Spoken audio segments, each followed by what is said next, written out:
May bagong features na ipatutupad ang kumpanyang Meta para protektahan ang mga teenager na gumagamit ng Facebook, Messenger at Instagram.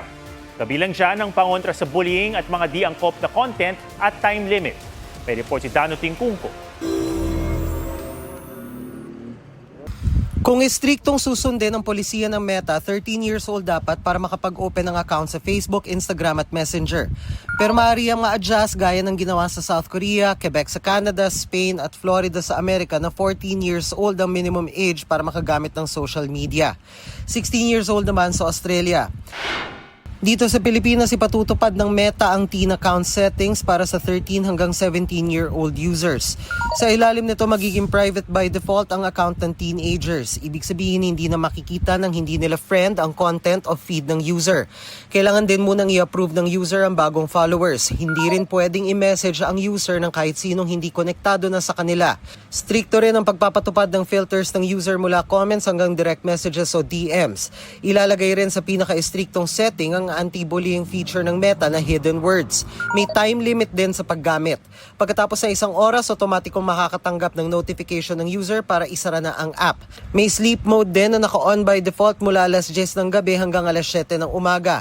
Sa mga oras na ito, muted na ang lahat ng notification. Naka-auto-reply naman ang mga DM. Teens 13 to 15, we know, need a little bit more support. They might need a little bit more explanation. So they cannot change any of these settings alone. Paano naman kaya kung may magtangkang dayain ng kanilang edad?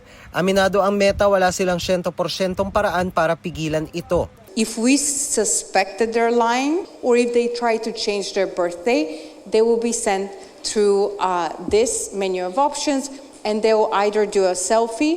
Sabi ng Meta, gagamit din sila ng artificial intelligence na kayang i-detect ang mga underage account. Susuriin daw ng AI ang profile ng isang account at maghahanap ng contextual cues gaya ng birthday celebration o pagbanggit ng school grade para malaman kung ang account ay sa isang underage.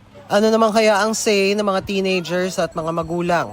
Di po, parang controlling na po siya. Kung wala namang problema kung para sa mga bata naman Paglilinaw ng Meta, katulong lang ang hakbang na ito at hindi dapat kapalit ng tinatawag na smart parenting. We have to teach the parents also how to use the platforms, the applications, how to be responsible digital citizens so that they can properly advise and supervise their children. Dano Tingkungko, GMA News.